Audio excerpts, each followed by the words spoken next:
கிறிஸ்துவுக்குள் பிரியமானவர்களே, கர்த்தராகிய இயேசு கிறிஸ்து நாமத்தில் உங்களுக்கு வாழ்த்துதல் தெரிவித்துக் கொள்கிறேன். இந்த புதிய நாளிலும் அப்பா உங்களை புதிய நன்மையினாலும் புதிய கிருபைகளினாலும் உங்கள் ஒவ்வொருவரையும் ஆசீர்வதிப்பாராக. இன்றைய தினத்திலும் அப்பா உங்களோடு கூட பேச போகிற வார்த்தை மல்கியா 1ஆம் அதிகாரம் 14ஆம் வசனம். மலாச்சி 1st chapter verse 14.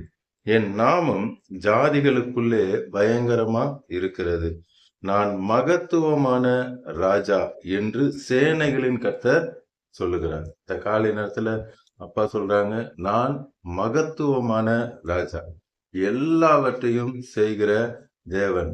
அவர் ராஜாதி ராஜாவாக இருக்கிறார், தேவாதி தேவனாக இருக்கிறார். இன்றைக்கு உங்களுக்கு இருக்கிற பிரச்சனைகள் அப்பாவுக்கு முன்பாக ஒன்றுமே கிடையாது. ஏன்னா அவர் மகத்துவங்களை செய்கிற மகத்துவமான ராஜா என்று சேனைகளின் கர்த்தர் சொல்லுகிறார். சேனைகளின் கர்த்தர்னா யுத்தம் பண்ணுகிற கர்த்தர். இன்று உங்களுக்கு தடையாக ஏதாவது காரியம் இருக்குமே ஆனால் அந்த தடைகளை உடைப்பதற்கு அப்பா முன்னே செல்வார். எல்லா தடைகளையும் உடைத்து எல்லா கோணலானவைகளையும் செவ்வையாக்கி சேனைகளின் கர்த்தர் உங்களுக்கு எல்லாவற்றிலும் ஆசீர்வாதத்தை தருவார். எல்லா தடைகளையும் இந்த காலை நேரத்தில் அப்பா நீக்கி போடுவேன் என்று சொல்றாங்க. 1 சாமுவேல் 12ஆம் அதிகாரம் 22ஆம் வசனம். 1 சாமுவேல் 12th chapter verse 22.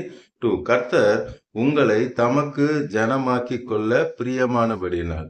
இந்த காலை நேரத்தில் அப்பா சொல்றாங்க, நீங்கள் அவரை தெரிந்து கொள்ளவில்லை, அப்பா உங்களை தம்முடைய ஜனமாக அவர் தெரிந்து கொண்டிருக்கிறார். இன்று பார்த்து கொண்டிருக்கிற கோடிக்கணக்கான அப்பாவுடைய பிள்ளைகளான உங்களை பார்த்து தான் அப்பா சொல்றாங்க, உங்களை தம்முடைய ஜனமாக்க அப்பா பிரியப்படுறாங்க. அதனாலதான் இந்த காலை நேரத்துல அப்பாவோட வார்த்தையை நீங்க கேட்டுட்டு இருக்கீங்க. பிரியமானபடினால் கர்த்தர் தம்முடைய மகத்துவமான நாமம், எப்படிப்பட்ட நாமம்? எல்லாவற்றையும் செய்கிற மகத்துவமான நாமத்து நிமித்தம் தமது ஜனத்தை கைவிட மாட்டார். இந்த காலை நேரத்துல அப்பா சொல்றாங்க, சில பிரச்சனைகள்ல நீங்க மாட்டிக்கொண்டு வெளியே வர முடியாத சூழ்நிலையா இருக்கலாம்.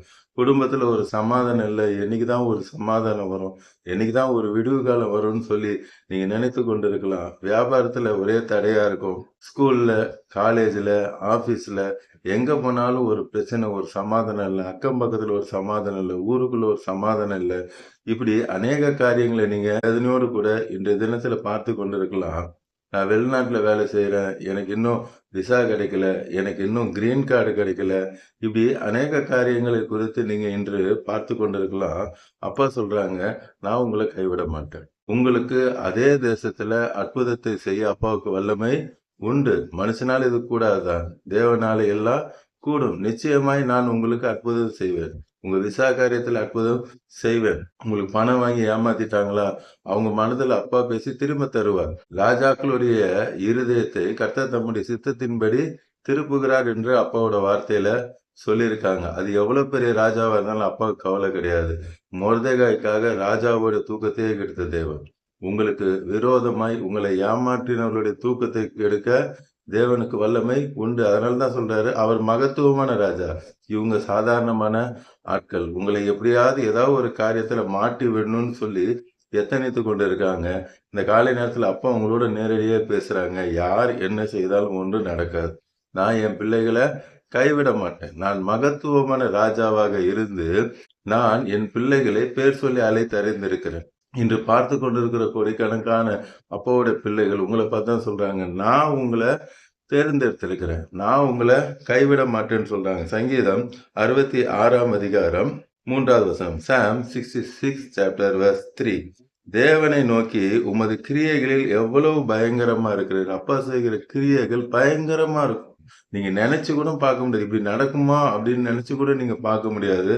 அவ்வளவு பெரிய காரியங்களை அப்பா செய்ய வல்லமையுடைய தேவனாக இருக்கிறார். உமது மகத்துவமான வல்லமை நிமித்தம், அவருடைய மகத்துவமான வல்லமை நிமித்தம் உம்முடைய சத்துருக்கள் உமக்கு இச்சகம் பேசி அடங்குவார்கள். உங்களுக்கு விரோதமா யார் எழும்பி இருந்தாலும் சரி, அவர்கள் இச்சகம் பேசி அடங்குவார்கள். யாரையும் உங்களுக்கு விரோதமா அப்பா எழும்பவே விட மாட்டாங்க. ஏசாயா 12ஆம் அதிகாரம் 5வது வசனம். Isaiah 12th chapter verse 5. கர்த்தரை கீர்த்தனம் பண்ணுங்கள், கர்த்தரை எப்பொழுதும் துதிங்க. அப்பாவை எப்பொழுதும் ஸ்தோத்திரம் ஸ்தோத்திரம்னு துதித்து கொண்டே இருக்கணும், கீர்த்தனம் பாடிக்கொண்டே இருக்கணும். கர்த்தரை எக்காலத்திலும் நான் ஸ்தோத்தரிப்பேன், அவர் துதி எப்பொழுது என் வாயில் இருக்கும். தாவீது ராஜா சொல்லுகிறார். தாவீது ராஜாவே அவருக்கு அவ்வளவு வேலை இருக்கும். அவ்வளவு வேலை இருக்கும்னு சொல்றாரு. நான் கர்த்தரை எக்காலத்திலும் ஸ்தோத்தரிப்பேன். அவர் துதி என் வாயில இருக்கும். எப்பொழுது எந்த பிரச்சனையை பார்த்து மனவடிந்து போவாதீங்க. அந்த பிரச்சனை நேரத்திலையும் அப்பாவை துதிங்க. பவுலும் சீலாவும் துதிக்க தான் அவருடைய கட்டுகள் அவிழ்ந்தது. இன்றைக்கும் நீங்க துதிக்க உங்க வாழ்க்கையில இருக்கிற எல்லா கட்டுகள், எல்லா போராட்டங்கள் இன்றோடு ஒளிந்து போகும். கீர்த்தனம் பண்ணுங்கள். அவர் மகத்துவமான காரியங்களை செய்தார். அல்லேலூயா. இந்த காலை நேரத்துல பார்த்து கொண்டிருக்கிற கோடிக்கணக்கான அவருடைய பிள்ளைகள் உங்களை பார்த்து அப்பா சொல்றாங்க, அவர் மகத்துவமான தேவன். அவர் மகத்துவமான தேவன். மகத்துவமான கிரியைகளை செய்ய போறார். உங்களுக்கு மகத்துவமான கிரியைகளை செய்வேன் என்று சொல்லுகிறார். அதே ஏசாயால 30ஆம் அதிகாரம் 30ஆம் வசனம். Isaiah 30 chapter verse 30. கர்த்தர் மகத்துவமானவர். இங்கேயும் அப்பா சொல்றாங்க, அவர் எப்படிப்பட்டவரா? மகத்துவம் உள்ள தேவன். அவர் தமது சத்தத்தை கேட்க பண்ணி, அவ்வளவு மகத்துவம் உள்ள தேவன் எதை கேட்க பண்ணுகிறார்? சத்தத்தை. அப்பாவோட வார்த்தை ரொம்ப முக்கியம். அந்த வார்த்தை வந்துருச்சுன்னா இட் இஸ் பினிஷ்ட். அவ்வளவுதான். அப்பா பூமியின் வான்னு சொன்னாங்கன்னா சொன்னதுதான். ஐயோ கொஞ்சம் லேட்டா வருவோம் பூமி அப்படிலாம் கிடையாது. அப்பா சொன்னால் சொன்னது அது நிச்சயமாய் நிறைவேற. எங்கே சொல்றாங்க பாருங்க, சத்தத்தை கேட்க பண்ணி உக்கிர கோபத்தினாலும் பட்சிக்கிற அக்னி ஜுவாலையினாலும் இடி பெருவெள்ளம் கல்மலையினாலும் தமது புயத்தின் வல்லமையை காண்பிப்பார். அவருடைய புயத்தின் வல்லமையை காண்பிக்கணும் அப்படின்னு முடிவு பண்ணிட்டா அப்பாவோட சத்தம் தான் முதல்ல வரும். அப்பாவோட வார்த்தை வரும். இன்றைக்கும் உங்க வாழ்க்கையில அப்பா அற்புதங்கள் அதிசயங்கள் செய்யணும்னா அப்பாவோட வார்த்தை வரணும். அப்பா உங்களுக்கு பேசின அந்த வார்த்தையை நீங்க சொல்ல சொல்ல பயங்கரமான காரியங்கள் உங்க வாழ்க்கையில செய்வாங்க. கடைசியா எபிரேயர் 1ஆம் அதிகாரம் 3வது வசனம். Hebrew 1 chapter verse 3. இவர் அவருடைய மகிமையின் பிரகாசமும் அவருடைய தன்மையும் சொரூபமா இருந்து சர்வத்தையும் தம்முடைய வல்லமையுள்ள வசனத்தினாலே தாங்குகிறவராய். எல்லாவற்றையும் எதனால தாங்குகிறாங்க? வல்லமையுள்ள வசனத்தினாலே தாங்குகிறவரா இருக்கிறார். அப்பா அண்ட சராசரங்களையும் படைத்த சர்வ வல்லமுள்ள தேவன். அவர் எல்லாவற்றையும் வல்லமையுள்ள வசனத்தினால வார்த்தையினாலதான் தாங்குகிறவரா இருக்கிறார். அப்பா ஏதாவது செய்யணும்னா அவருக்கே வாயிலிருந்து புறப்படுகிற அந்த வார்த்தை வசனம் தேவைப்படுது. அப்ப அவருடைய பிள்ளைகளாகிய நாமளும் என்ன பண்ணோம்?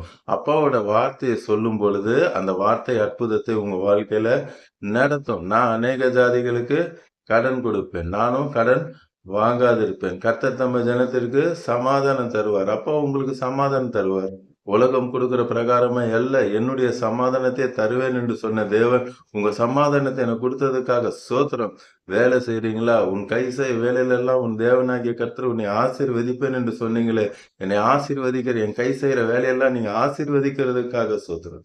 மலடியை சந்தோஷமான பிள்ளை தாட்சியாக்கி வீட்டுல சுகமாய் குடியிருக்க பண்ணுவேன் என்று சொன்னீரே.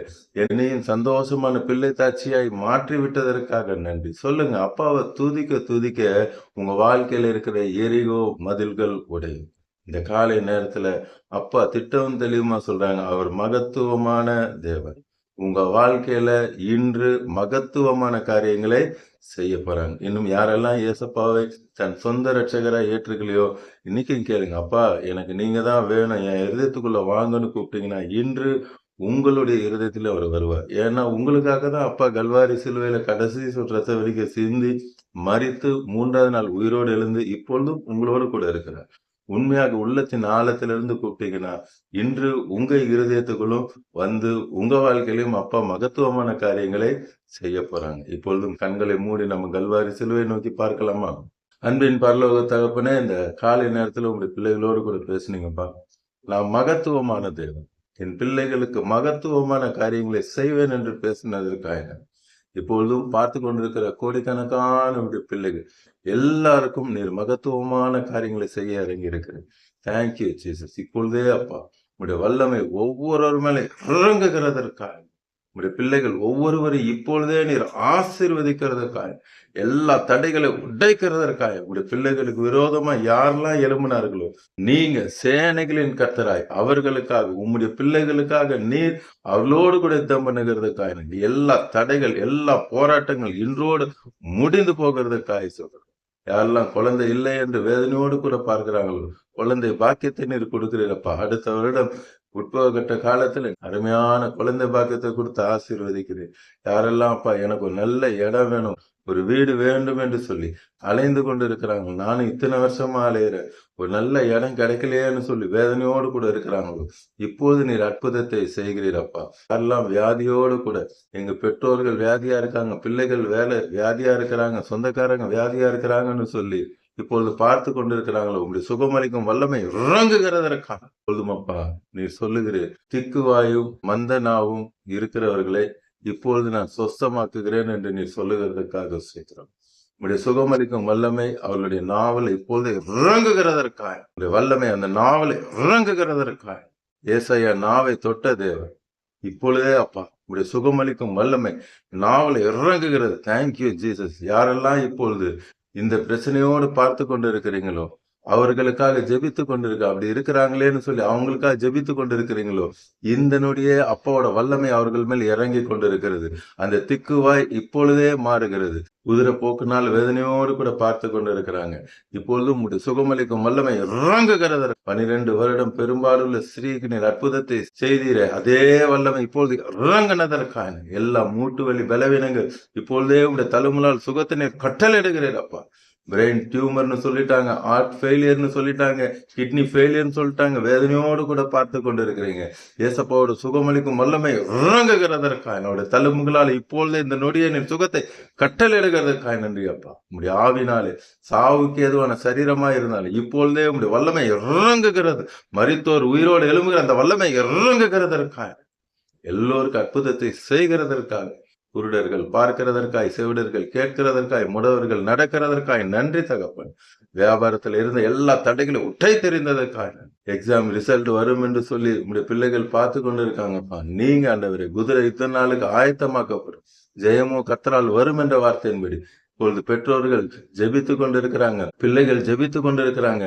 எல்லோருக்கும் அற்புதம் செய்து எல்லோரும் சென்டம் எடுக்க நிற்கிறவை செய்கிறதுக்காக நன்றி அப்பா. பார்த்து கொண்டிருக்கிற கோடிக்கணக்கான பிள்ளைகளை ரட்சித்து ஆசீர்வதிக்கிறதுக்காக நன்றி. இயேசு நாமத்தில் ஜெபிக்கிறேன் நல்ல பிதாவே. ஆமென், ஆமென். தொடர்ந்து பாருங்க, அப்போட வார்த்தையை கேளுங்க, அநேகருக்கு ஷேர் பண்ணுங்க. எல்லோரும் ரட்சிக்கப்படட்டும், ஆசீர்வதிக்கப்படட்டும். உங்களுக்கு பிரேயர் பாயிண்ட்ஸ் இருந்தா கமெண்ட்ஸ்ல போடுங்க. உங்களுக்காக நான் ஜெபிப்பேன். ஏசப்பா அற்புதம் செஞ்சுட்டாங்கன்னு நீங்க சாட்சி சொல்லுவீங்க. God bless you. Praise the Lord.